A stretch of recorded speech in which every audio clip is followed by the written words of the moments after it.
That's the warmest part right here. I'm going to invert the spoon. Cover all 9,000 taste bud. Aerate it. Warm it up. Driving up that top note. That cream.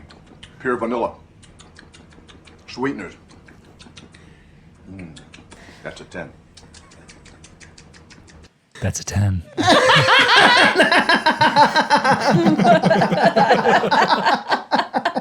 Hello. Hello! Hi. Welcome to this here podcast, Summongreaterpod. The greatest one of all. It's at least greater. That's true. It is greater. I don't know then what, but it is considerably great. Well, objectively greater than great. True. It's okay. Damn it! Summon mediocre podcast. Oh man, I am Sam. I'm Skyler. I am Sophia. And if you thought last week was the penultimate FNAF episode, it's not. The expert decided to come on herself. Yeah. You got about 50% of the way there. But in my defense, or in yours, I guess, I gave you about this much material. And then afterwards, as I was sitting there lying in bed, I was like, there's no way that they're going to understand half of the shit that I just wrote down. And that's a problem. I have to right the wrongs. I have to right the wrongs. So now I'm here. On this amazing weekend in which the Five Nights at Freddy's movie is releasing. I believe the opening night was last night at the time of this episode coming no. up. No, it's It is next a week. week from now at the time of upload. Oh. I'm pretty sure it was the 26th. When this uploads, we will be watching it. I will be sitting there with my little bucket of popcorn, like crushing it in my hands. Just Right. So, yeah, exactly. For those of you who haven't guessed yet, this is my wife. The legend, The myth, who has been spoken of on occasion. the wife. eldritch horror that just wants you to come back into the forest where you belong. Exactly. The hot girl with tummy issues. Seeing as we royally messed up the content that you provided for I wouldn't us call it last that, but sure.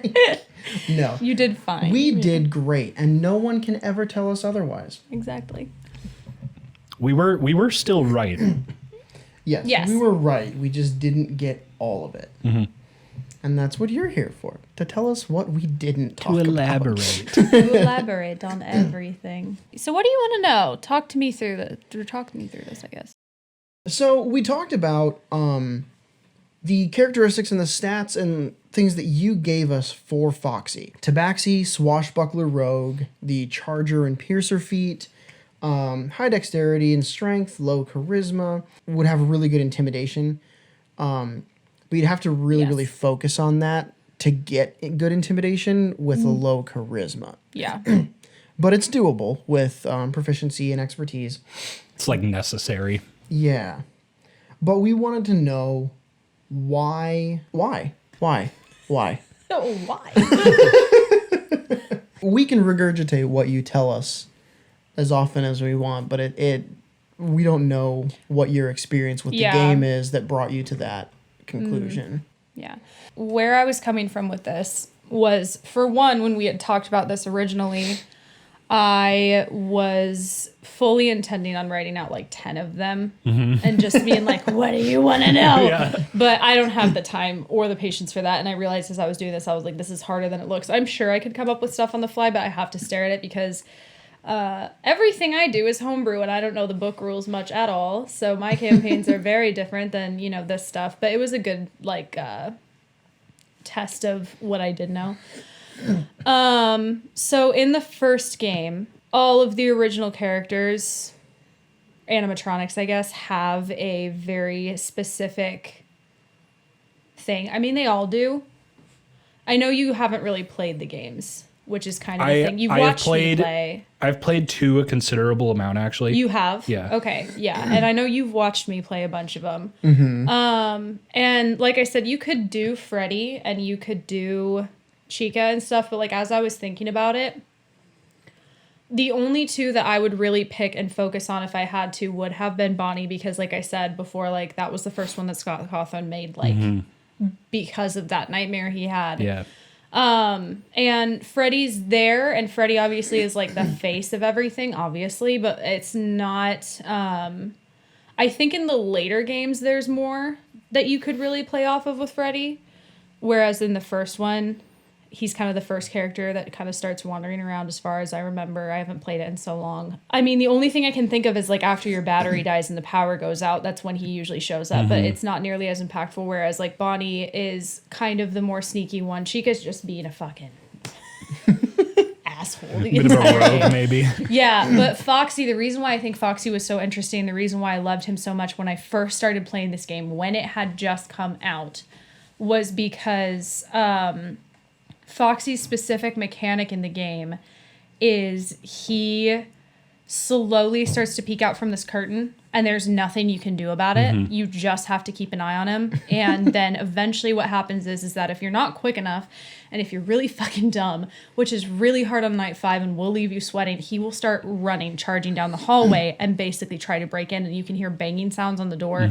And it is as fast as you can flip down the camera after looking and he'll just be there. Whereas the rest of them, you have a chance to like turn on the light, look in the hallway and go, oh God, and then, you know, shut the door. With Foxy, you don't get that. You have to be on top of things. So that's why looking at this, Charger was the first thing that popped into my head when you had to sit and deal with me the whole way home, just like word vomiting everything out of my soul. I could have done the Warforged route because yeah, they're all animatronics, but I really was also thinking about this as if this was a campaign setting, if this was a different thing. In my opinion, the original characters have the most reason to be anything but Warforged, and that's because 1, the circumstances of how they became what they are, and 2, they have a lot more of what you could consider a personality because they are the core of the game. Yeah. So that's why I was like, well, we'll do Tabaxi because I don't know what else a fucking fox would be. That's what I usually make Tabaxi builds in all of my games. I mean, you could argue for like a homebrew race like Kitsune or something like that. You could, yeah. But I think Tabaxi makes more sense because like we talked about last time, the unarmed attacks and the speed increase. I wanted to make it to where like if this, because I know you had mentioned you were like, oh my gosh, I want her to do a one-shot. I would love to do that. I wanted to make characters that were more easily accessible in a D&D format and could be built easier if you don't have like every single source book known to man. So Tabaxi to me seemed like the obvious choice. I've played a Tabaxi. I've done these things. I know how that works. Granted, I played a shit Tabaxi. But we'll get into that later as to why I built her it's wrong. mostly because of rolls. Yeah, that was just terrible, terrible cursed rolls. But yeah. Rolls and then, and lack of content at the time of creating the character. And then, you know, Swashbuckler, obviously an easy choice because he's a pirate. And then Rogue because that coupled with the subclass, and also I was like, I really don't want to make him a fighter and I don't want to make him a barbarian. It didn't make any sense. So yeah, in terms of the thing with the low charisma, when I was watching that episode with you guys, I agreed with you. I forget often that intimidation is a charisma thing because I just do. Well, I mean, I think that is something that we've even talked about before, how we wish that we could just change some of the stats that these skills are based off of. Because, like, yeah, charisma works great for intimidation, but also, if you're a barbarian, strength works great for intimidation. That's, If you yeah. can pick someone up and hold them over the edge of a cliff, I think that's intimidating. Yeah. The very, like, presence of Foxy and the way that he's presented in the great game would make me think that I would make an exception to the rule where I would automatically give high intimidation regardless of charisma. Because the reason why I gave him low charisma was because he is not the best looking individual. That's true. So Foxy needs a glow and up. from like the personality and stuff that I've read about him, he doesn't get along well with people. Yeah, okay, you can argue the whole thing of animatronics and children love it and yada, yada, yada, but, like, I'm putting that aside and I'm kind of getting into, like, how I would play this in a D&D setting. He doesn't look great. He probably smells bad. He's not liked by people, but he looks intimidating as shit. So I think if I had to build this myself, I would either have it be, like, if I was the one playing this character, or if I was even the DM, I would have it be to where the charisma would be low on purpose, but your intimidation would just be, like, really disgusting because it just makes sense.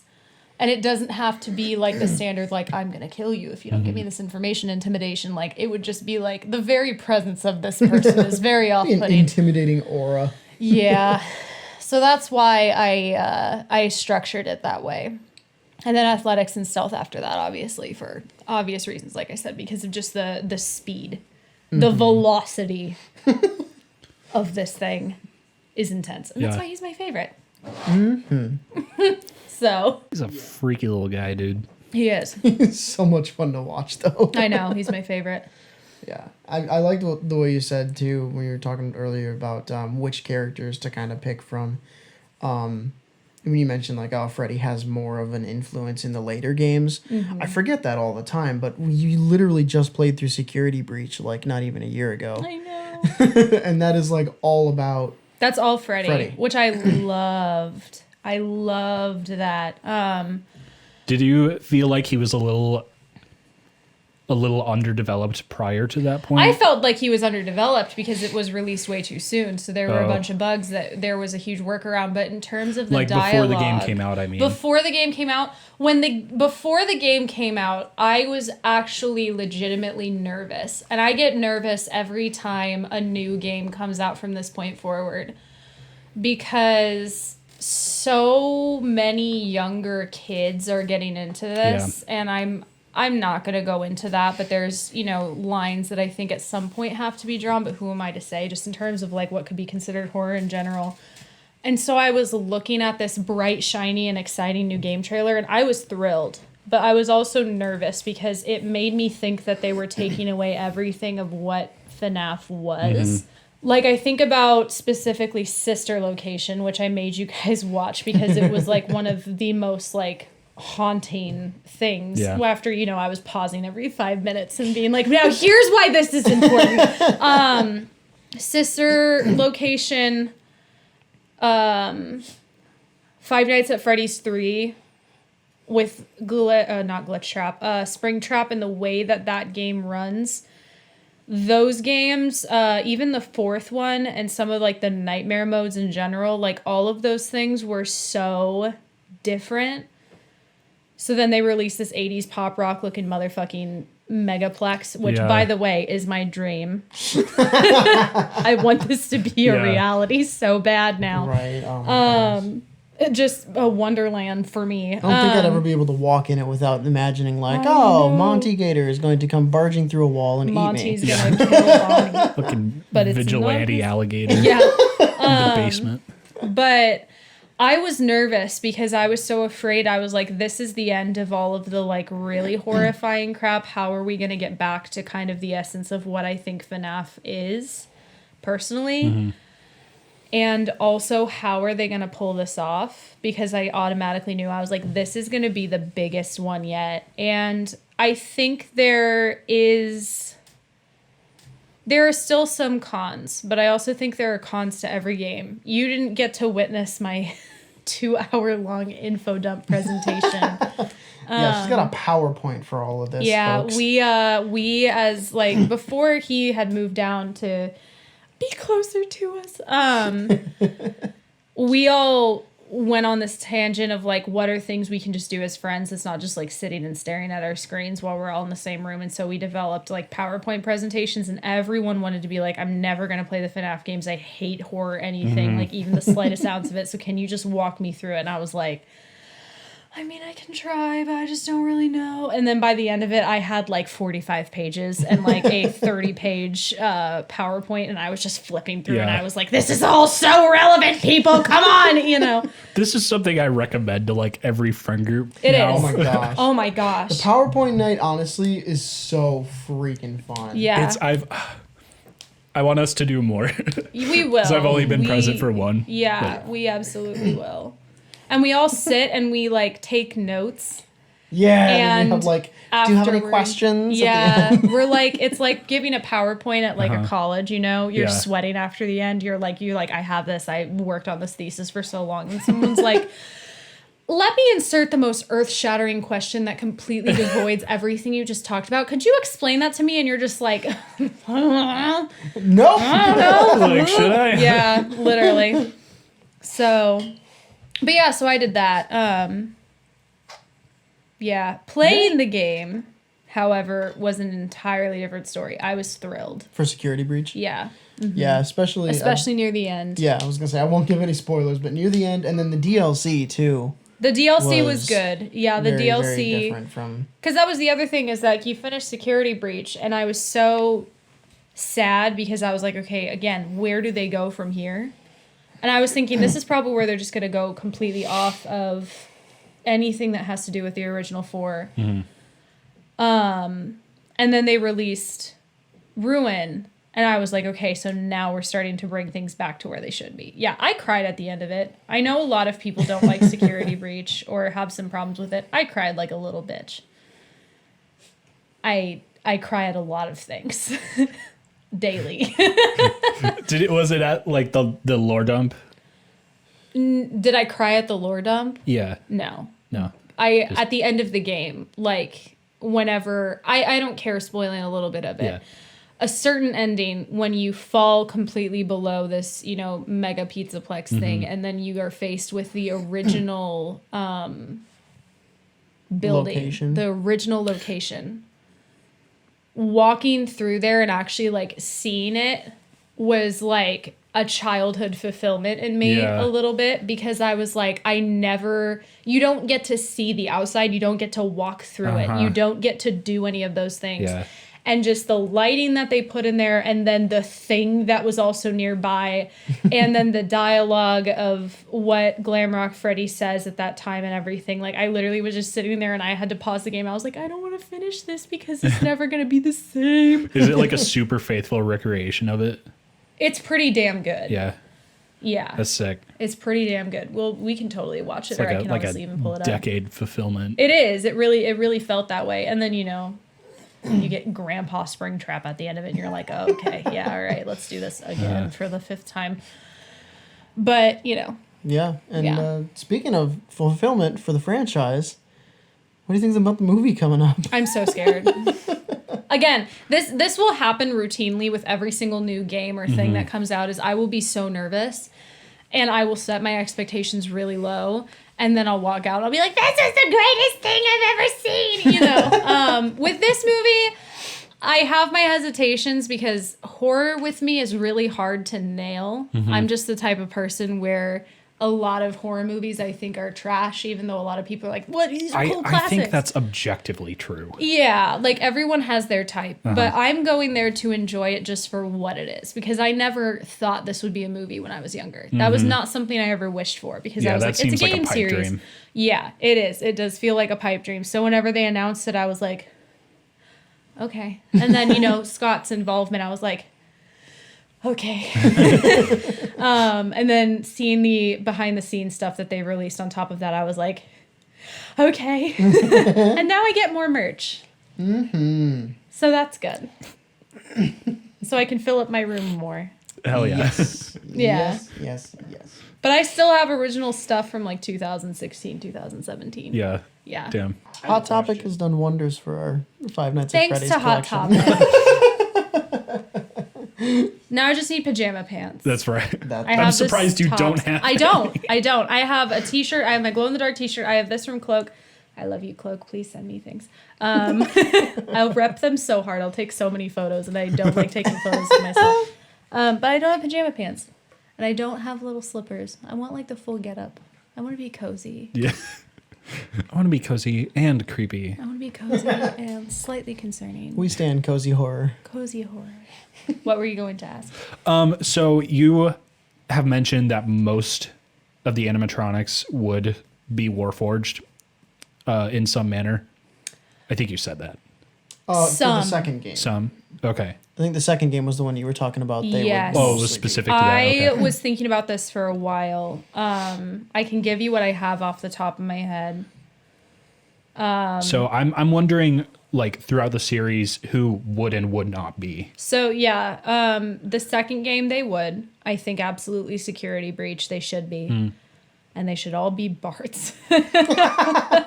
Honestly, yeah. Bard I have to multi-class. let me Yeah. like look That's at kind quick of a running photos. theme throughout the series. Like a lot of them would be Bard multi-class. Yeah. Oh yeah. I mean, most, if not all, are musicians. See, there's some games that you really okay, here's what I can say. So when I was thinking about this, Five Nights at Freddy's 3 I had very specific ideas for.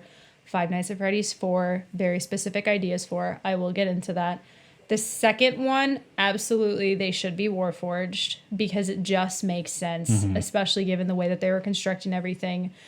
I will argue that they should also be for sister location and they should be for security breach, and that's as far as I'll go. That's as many warforged as we get. Yeah. I don't want any more. The other ones I think deserve their own thing. Specifically, what I wanted to do, and I will probably make it and just like give it to you guys or maybe do it for another episode even long after October is done, is making Mangle an actual boss fight. Oh my That would god. be sick. Because Mangle was also one of my favorites, just because, again, the lore. I just think I could take it, especially because, what was it? I think it's Five Nights at Junior's. I can't remember, so I'm sorry if I'm wrong. But Mangle in that game, we're going to watch it after this. Okay. It's This like... is a fan game? Yeah. Yeah. And they turned the, like, Uncanny Valley to, like, 12. Like, they broke the dial. I want desperately to find that soundtrack that they use for that part of that game, and I'm going to throw it at you guys in one of my campaigns. Great. Because I'm terrible. But yeah, that is what I would do personally. And obviously it's because the second game, it just makes sense. Security breach, it just makes sense. Sister location, it just makes sense. The other ones I feel like just have a little extra thing with it. Yeah. So I mean, it makes sense that they wouldn't be for the Springtrap ones. yeah, Or the because they're Springlock all ones. like ghost-y, Yeah. you know. Yeah, like and they're- I wanted to make those like not bosses, like stat sheets. Is that what it's called? Oh yeah. Like creatures, monster statues. Yeah. Stat sheets. That's what I wanted to do. that would be really cool. That'd be really cool. Yeah. I should do that. We should do that. We should You do should that. do that. I don't know. Well, I'm gonna need your help because Okay. again, I don't know what I'm doing. So That would be fun to make those and present them like Yeah. in full detail, Oh, I think. Yeah. God, I hope Scott plays D&D. I think Scott should be playing D&D. I think that would be. He's got the brain good for it. for him. He's got DM brain. It's true. It's very true. Yeah. Speaking of DM brain, shifting slightly from Five Nights at Freddy's, but sticking with the Halloween theme that we've got this month, we have actually run a couple Halloween one-shots before. And I was going to ask if you guys had any like new ideas or things like maybe not in the works, but like what would you like to see done for a Halloween one shot that maybe hasn't been done or you haven't seen done before? Kicking things. Do you present this with an idea? I present this with a blast from the past. Oh? When we were still at school together, long before she and I were even dating, we did a Halloween one shot. Yeah. Do you remember the Murder Mansion? I do. I specifically remember it for our buddy Mike's characters. I don't think anyone remembers any characters but Mike. I think Mike. you're right. Yeah. Yeah. Oh my god. I mean, I know the ones I did were just like all of the PCs I had made up to that point. Yeah. But Mike had the funniest idea ever. So for this one shot, I told everyone that was going to play, you are going to die. So with that in your mind, I want you to make 4 characters and bring them. So everyone had homework before this even started. Everybody brought 4 different characters. But yeah, so continue. You were telling about So Mike's. Mike created the concept of Legend of Zelda 4 Swords in D&D and just made like 4 not fully identical but mostly identical like links effectively. Yeah. And named them all their color. Forgot about that. I forgot about that. Was it green Link, blue Link, yellow Link, and It was Red, or it's purple. green, blue, red, and purple. Yeah. Okay. Yeah. And he They were all I- different subclasses of fighter, weren't they? yeah, which is great. That oh my god, that would be such a funny like enemy party to run into. Didn't he also, his characters didn't talk? They would No. just make the link Yeah, sound? he was doing the grunts and screams the He entire time. committed to the bit. So funny. So hard. Oh my god. Man, I wish we would have asked him. I bet he still has his sheets. I want to ask him like That what would be exactly so the builds fun. were. I Cuz know he does. Yeah. I'm pretty sure he does. Do you remember what characters you made for that? I was just thinking that. I remember 3. I had Kane, which was this witch creature that I had specifically built for if I ever did a Halloween thing, just because I was like in the mood. And Kane I want to use later for something. It's been so long since I've touched it. And then I had Autumn, which was my small little minotaur lady who was just like the envelopment of like pumpkin spice and everything Yeah. nice, because I wanted to insert a character in a horror slot that was just like disgustingly happy and optimistic. She died. I was gonna say, wasn't she the first death? No, she was the actually? second, which was why the first character I made I cannot remember, because that was the first one that died, and I was like, damn. Yeah, because you guys took like one step inside and it was like pitfall trap. Yeah. She's gone. And then there was Helena, which was something that actually my roommate, who had never touched D&D at the time, made with me. It was based on Helena Bonham Carter. That's her name, right? I'm I pretty sure it is. think that's how you pronounce it. Yeah. Helena, but it could be Helena, Helena. yeah. I've thought Helena. Helena up to this point. I might be wrong. I based it off of her, just like every single role she's played as a whole. And then, like I said, I can't remember the last one at all for the life of me. And then I Well. think Helena survived until the very end. And then it was me and Mike. And then I died. And I was like, I'm very competitive in those scenarios. So I was like, I lost. Yeah, only one of the links made it through the murder mansion. Everyone else died. Yeah. I think only one of my characters made it also, Yeah, if any. yeah, because I remember Mike talking about how he always got very, very in character, hence the no speaking, only grunts and things. But he was telling me like, yeah, that Link left and like wandered off into the forest to rethink his existence because now all of his other selves were dead. And I was like, that's so morbid. Like, he wrote the monologue for you at the end there. It was so funny. It's hilarious. he walked man. himself into the sunset. He was so prepared for it too. Yeah. It's awesome. It was great. Yeah. Oh my God. That was But, a good yeah. one. Yeah, and that one was just, I can't remember the exact premise for it because it was something that I just came up with like on the fly. It was a haunted house. Yeah. Yeah, it was. Big haunted Yeah. house. Wasn't You it? you had something going on with mirrors in it, I believe, that we would like enter. Yeah. That's the most I remember. This is like 5 years ago or Yeah, something. it was a while ago. I think you're 5. right. I think there was like, there was a lot of like one You way. think? Yeah, it was 5 years. No shot. I couldn't have been 21. Yeah, man, that was pre-pandemic. I mean, it certainly was. Man, Yeah, I guess it wasn't. So no, long ago. maybe it was like more like 3 or 4 then. Well, it would have had to have been 4 at least. Yeah. Yeah. Because it was like a good year before I feel the like pandemic. it's 4. Yeah. Maybe 4. Maybe Okay, not it was in 5. 2019 Yeah. for sure. Yeah. Okay. Yeah. Yeah. Yeah. So yeah, 4 years. Uh-huh. But yeah, because there was like some like one-way doors and things, and like Yeah. the teleporters that went, or portals that went to different spots.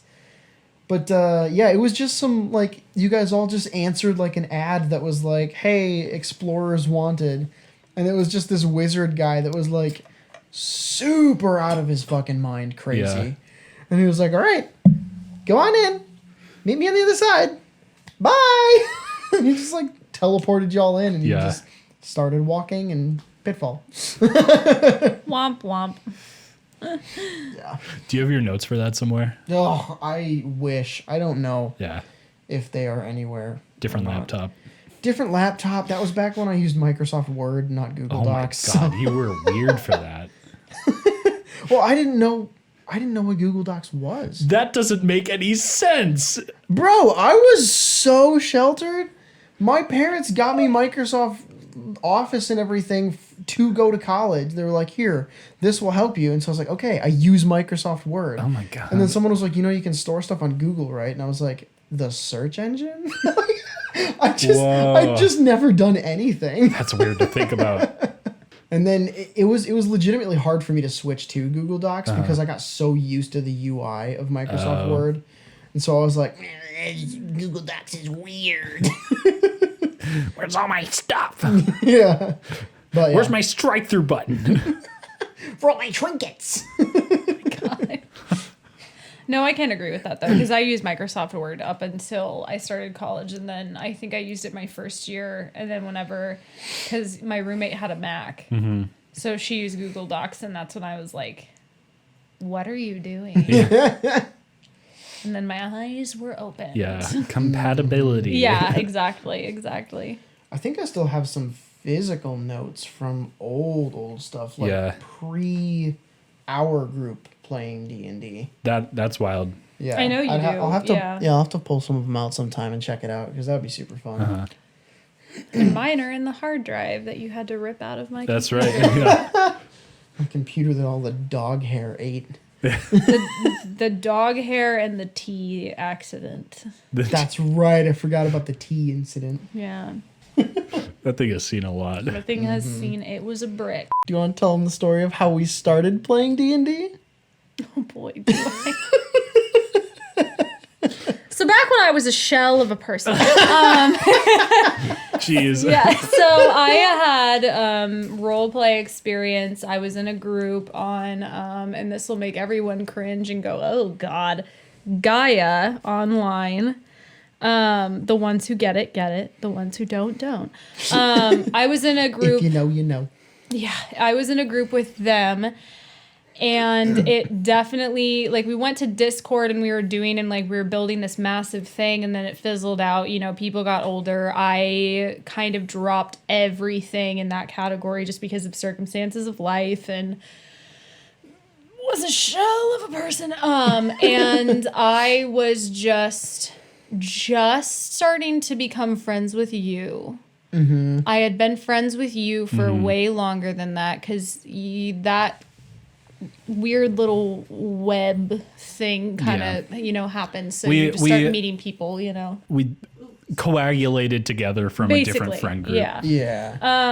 We and congealed upon each other. I mean, now I think what I have to liking do this. is I have to give my side of the story and then your side of the story. Yeah, go on. I remember I had forgotten about just how much I love stuff like this. Like, I had really filed that part of myself away, and that's what made me survive, like, a lot of circumstances in my life, So, like, it was something that helped me make art and write books and do all these things that I forgot I had enjoyed doing. And also, like, my not stance, but my view of D&D at the time was really convoluted and not great. So I didn't know anything it was about. I was actually told by not so great people around me, "Oh, well, you would never want to play this. Like, you wouldn't want to do this," knowing full well that I had been involved in all this role play and all this world building and book writing and art and stuff for so many years. Yeah. It was on purpose. So I've healed. I'm better now. but I was sitting studying for finals. It was finals week when you decided this was a good time. I was sitting and I had been studying all day. I had not eaten. I had not taken breaks. I had not gotten water. I was running on empty because the way I study was and is to this day questionable at most. And I don't know what happened until you guys told me like a year later, but all of a sudden I see these shadows forming over me. And I'm just like, why do I feel threatened? Why do I feel like something is about to change in me? And Sam gets down in front of me. I was sitting at this kind of like low coffee table in this like lounge area at our college. And I have all of my notes perfectly placed. Okay. Perfectly set out. Everything was exactly where it should be. The pencils were all aligned. You were locked in. I was locked in, and you just like lean in. And you're like, "What are you doing?" And I'm like, "I'm studying, Samuel. What the fuck do you think I'm doing?" And you just go, "No, you're not. We're playing D&D." And you shoved everything off my desk. And then two things happened at once. The first being that I think it was you and Josh. Suddenly, as I'm like raising my hands and I'm like, what are you doing? And I'm pissed to hell, wrap your arms under me and begin to drag me away from the table, kicking and screaming. And the second thing that happened was my roommate had just gotten off work and had come to study with me. And I had lied to her because she was like, oh, how long have you been here? Like, have you eaten? Should we get food? And I was like, I've been here for like an hour. I'm fine. You know, like I'm just like trying to get stuff done. So she thought that you guys were like, ruining my chance of, you know, passing the semester. Yeah. And so she gets up and she starts screaming at you and she's like, what are you doing? What is your problem? Blah, blah, blah, blah, blah. I just got here. And you looked at her and you're like, shut up, Haley. She's been here all day. She hasn't eaten. We're going to order her food and she's going to play D&D. If you want to come, you can. And she's just like, all right, yeah, take her. She's yours. And just like sits down and starts. And I'm like, no. So I'm like being dragged back to the point where security started walking forward. And I think it was Josh had to end up, because Josh is in like public safety stuff, had to walk up to them and be like, hey, everything's cool. There were a couple times when one or both of us would just like menace you in public. Harass me? Yeah. And the security would get like, what's going on? As if I'm not the one instigating most of it. As if I'm not the one that security got called on multiple times for bullshit reasons. Yeah. But yeah, so I get dragged back. Into a back room. And it's dark and scary, and I'm fearing for my life. And I get plopped down in front of you, and you just like open a book, and you're like, "So, what do you want to play?" as all good D&D campaigns start, in a dark room that you've been dragged into. Yeah, dark room. Honestly. Oh my god. If someone like prompted me with their campaign scenario in that manner, I'd be all in. Oh, literally. And I just was like, at first it was so crazy because again, I was like, I have no idea what I'm doing. And like, I, have been told all these things about it. I'm not going to like it. So like, why are they making me do this? And then I specifically remember us walking through everything and kind of just discussing character choices. And I drew, and this is where I'll try not to cry because it like meant so much to me. That drawing of that first character, that very poorly built tabaxi, was the first time I had drawn anything in about 5 years. Mm-hmm. And that was like, I took that home with me and I was like, this is everything I wanted, So again, I cry so easily. So yeah, and then now we're here. Yeah. And I am continuing to harass you. Unconditionally. I've created the perfect monster. You have, basically. And you created the perfect monster. We also kind of started it because if you could have ever hit a chromatic orb, maybe we would have been a little nicer to you. My character was a sorcerer tabaxi who I just wanted to hit things. in hindsight, I should have done literally any other build. And I built a sorcerer tabaxi who wanted to be on the front lines at any given opportunity with her, 60 health points. And I had Chromatic Orb, and Chromatic Orb was the coolest spell for me at the time. And I was just, I loved Chromatic Orb. I was like, the possibilities are, and it is. When I hit it, which I never did. No, actually, you did hit it once. Once. You hit it one time. Who did you hit with it? Josh. Or the time in the birthday one shot you made where we brought back that character, and I got a nat 20 on a Chromatic Orb and it did nothing. It did nothing because she chose the damage type, and it was the one damage type that the creature was immune to. The one type. And I was just like, it's my birthday. But it's my birthday. But it also was like, this makes sense. Like, this is fine. Yeah. But yeah, tell me about your perspective on this. Feed my ego. Tell me what led you to this life-altering decision that has led to all three of us to abduct you into the game. Yeah, basically. What made you abduct me and then feed me pancakes and go, so you roll Constitution?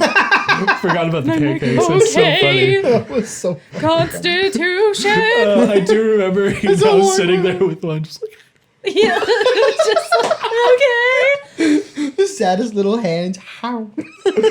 oh my god. I already knew you at that point as incredibly imaginative, and some people just you can tell by speaking to them and the manner in which they present themselves that they probably know how to craft a story pretty well.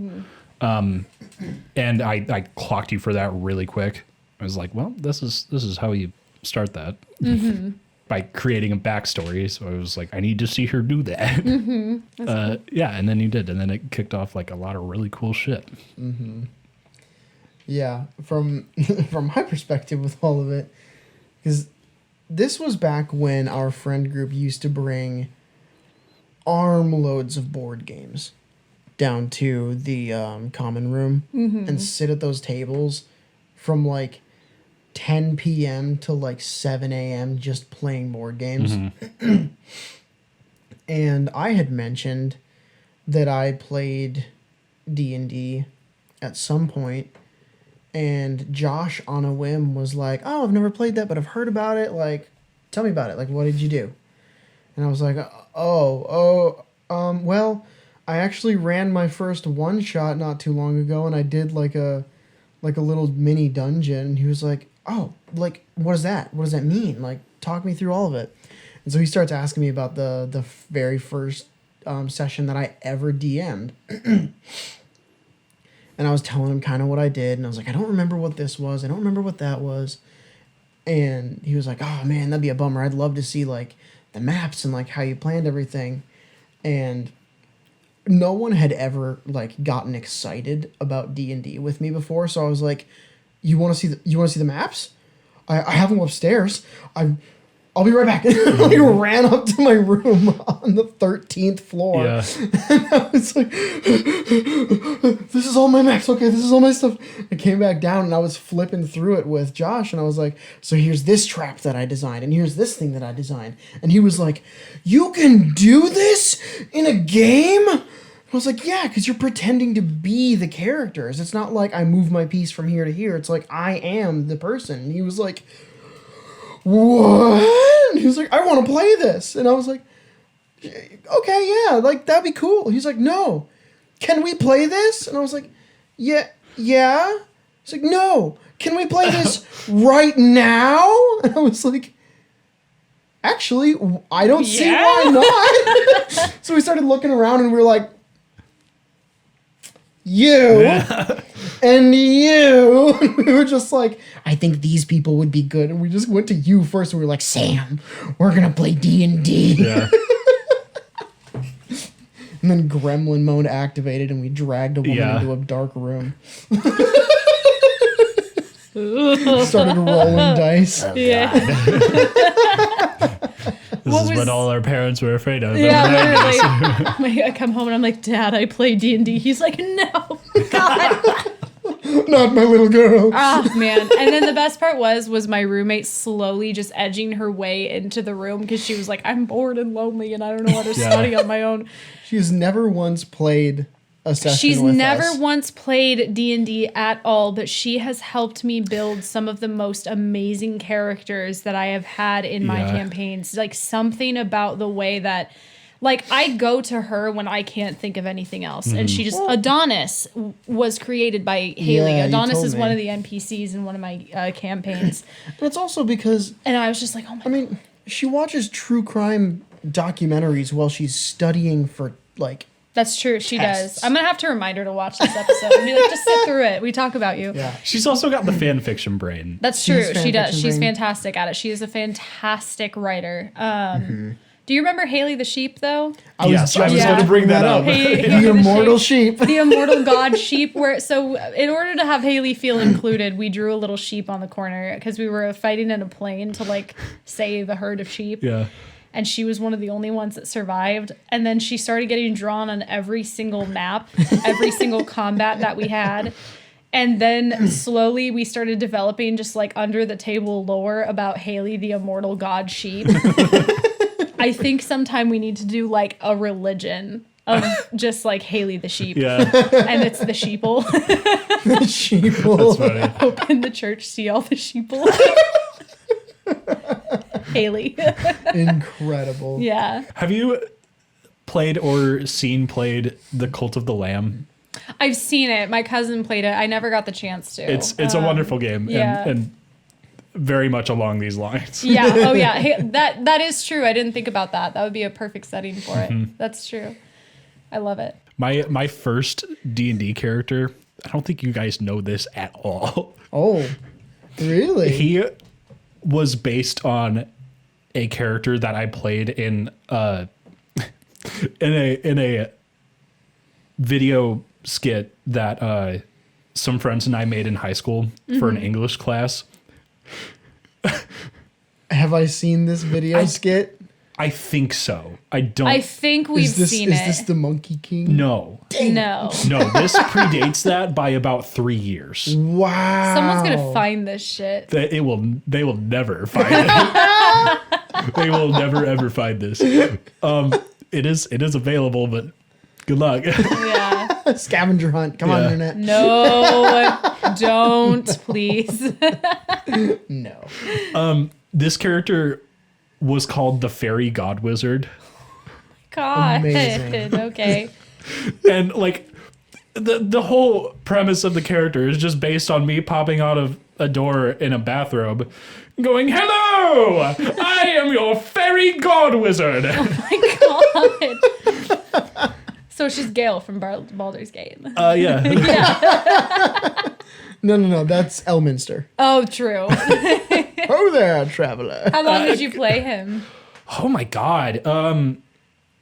I played that as a D&D character for how long did that campaign run? For the better part of a year, I think. Yeah. And the lore behind it that really just a couple of my buddies agreed upon it and then saddled me with was that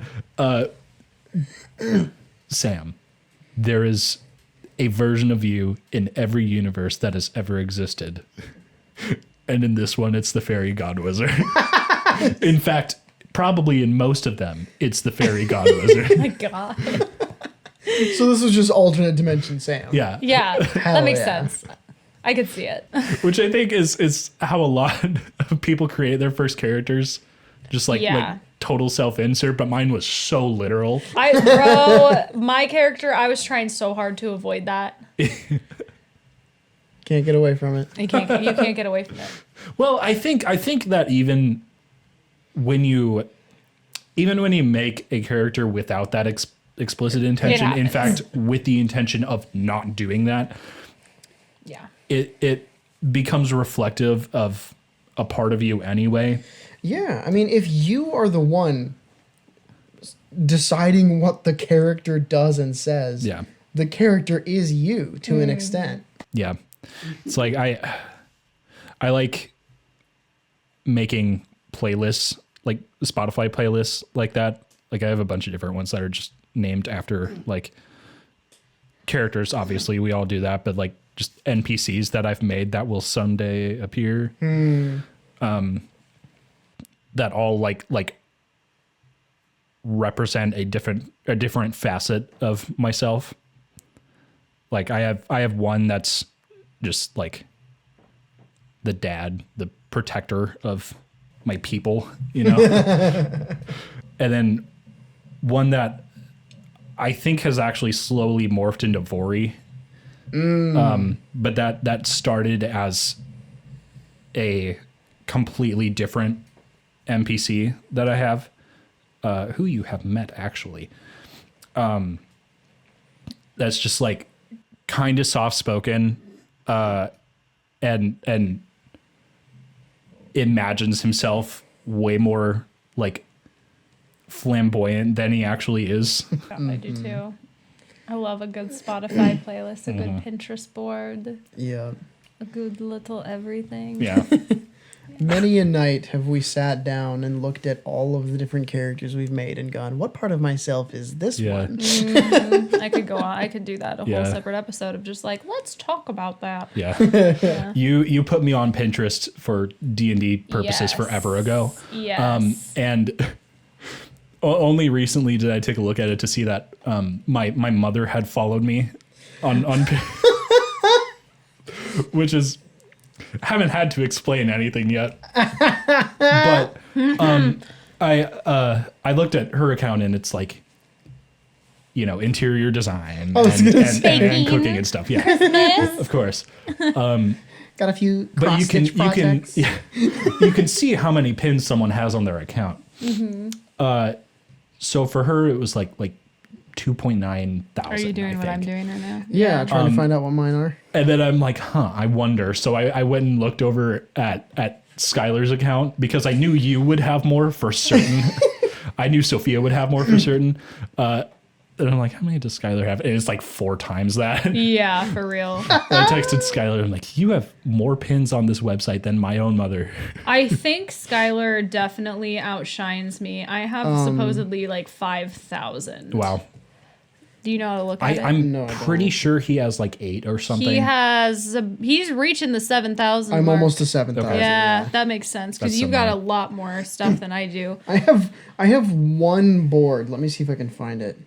That's bordering on it. Well, that one's mild. I have Do you just have a D&D board? Singular. No, I I'm have, saying like- I'm saying do you have like a catch-all D&D board that you filter it? Oh, Like- I have.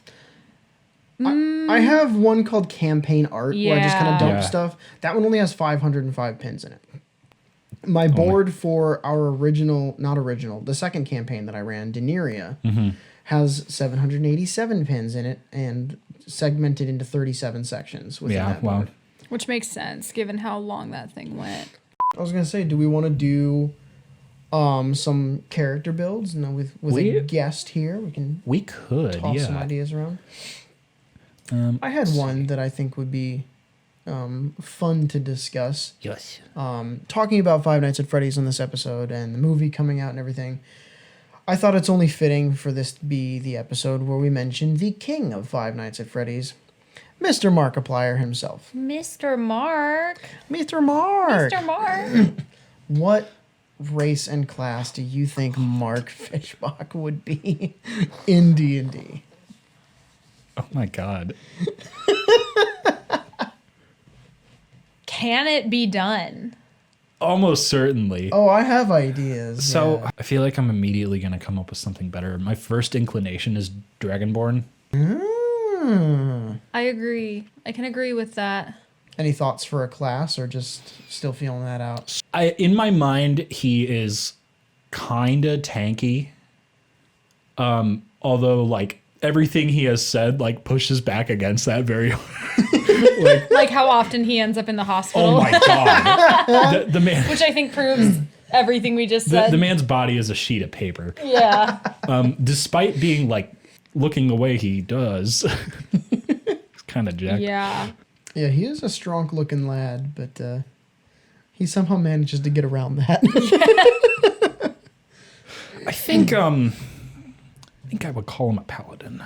I could agree with that if I knew the subclass. Yeah. I say that because Oath of masochism. bro. No, he's not a masochist. He's he not. just wants to know if his body can take it. Well, Exactly. not physically. But he came up because he's like the FNAF guy, so you have to be on some level. I also say paladin because he's got dad energy. In my opinion, a father figure in many of his like collaborative interactions. You know what I mean? Yeah. I'm looking at Oath of Conquest and I'm thinking it's pretty good just because I'm imagining the way he'd say it as kind of the main thing.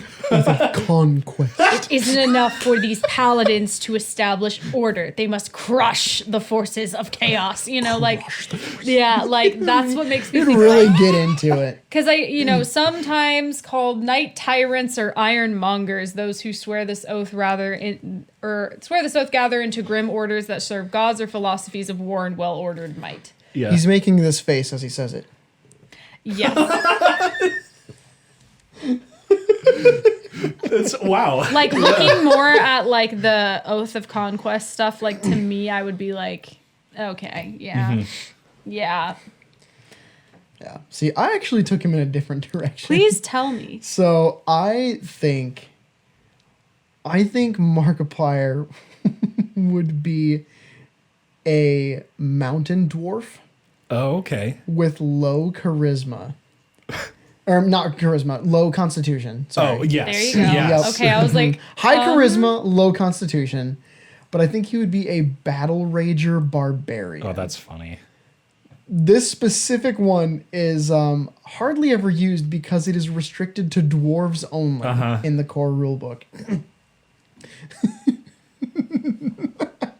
Oh my gosh. I'm trying to read the description. It's just so funny to me. I'm probably going to mispronounce this word. There's a word in Dwarvish that they use to describe themselves. It's in the description right here on D&D Beyond. Known as the Kuldjarg, literally translated to axe idiot. are we just bullying Mark? I feel A like, little bit. let's be honest, I think he would own it. He would, Yeah, yeah. absolutely.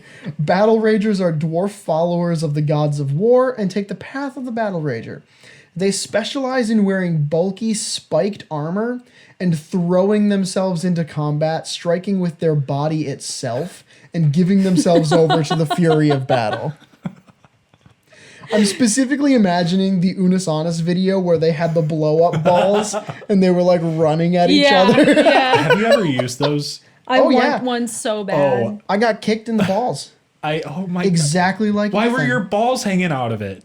No. It's when you make contact, you hit like this, and then your upper bodies go that way, so the legs go this way. That much of your legs shouldn't be sticking out of it.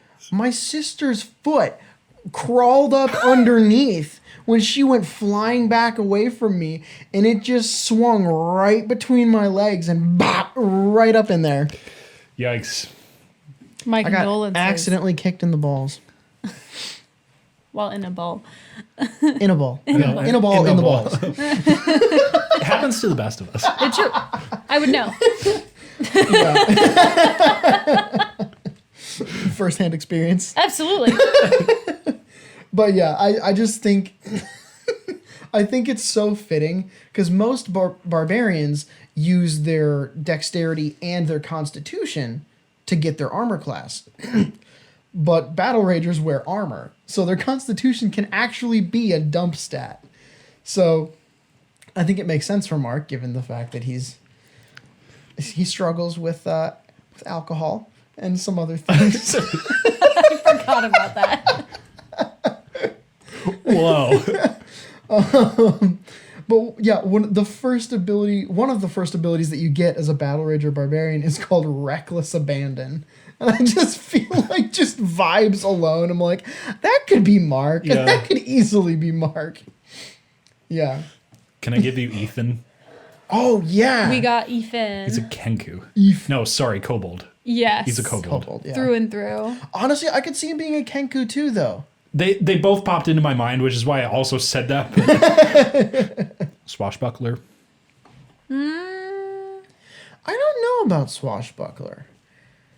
I mean, I can definitely see where that would come from, but like my gut instinct says there's got to be something. Actually, dude's a bard.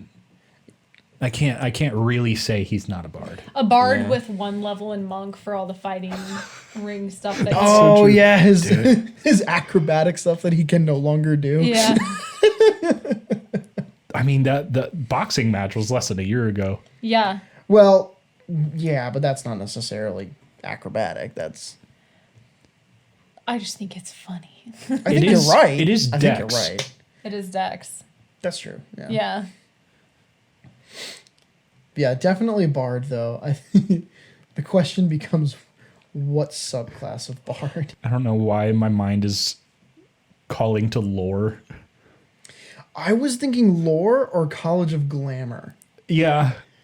I think I both get kind of glamour. fit that. It's hard to justify because like his sense of humor is like so off-putting on purpose at times. But that's the perfect bard. Yeah. That is the quintessential bard. Also, I'm referring back to more Unasana's videos, but College of Glamour, starting at 3rd level, you get enthralling performance. You can charge your performance with seductive fey magic. just imagining all of the Unasana's videos The where he's little like, songs "Ooh, and things well, that he's done. It's the Yeah. dance of Italy. It's true. It is true. Oh yeah. And then, like, Mantle of Inspiration, you can weave a song of magic that imbues your allies with vigor and speed. Just imagining him calling out, Mark, you can do it, Mark! That's what we need is we need just a D&D one-shot of Mark and Ethan playing together, and it's run by Amy. Oh Oh my gosh! That would be amazing! That would be so great. For real. Hey. Thanks for being here. And thank you for being here. Thank you for having me. Heck yeah! This is the first of many wonderful adventures. Yes. We will have you back. Yes. Absolutely. Would love it. We'll do it again. You're stuck with us. Heck yeah. I'm married to him. So very stuck. Cannot get away from me. No, No don't matter want to. how hard she tries. If you have stuff that we need to talk about, then you should drop it in our little old inbox. Summon Greater Podcast is summongreaterpodcast@gmail.com. I forgot. Yeah, Summon Greater But I Podcast forget, I at just every week. gmail.com. I'm going to become your PR manager. Like, I what? know. I forgot if we had shortened that one like we did with our Twitter, Summon Greater. Have you checked your Twitter, Yes, Sam? I have since I said that. You're going to become the Amy to our Mark and Ethan. True. I'll do it. It's funny. Who's Mark? Who's Ethan? I'm Ethan. Ooh. Let's save that for another episode. Check out the social medias, like, comment, subscribe, do all the stuff with the YouTube video because it'd be really cool and we'd appreciate it. Thanks. Stay stupid. Goodbye. Bye.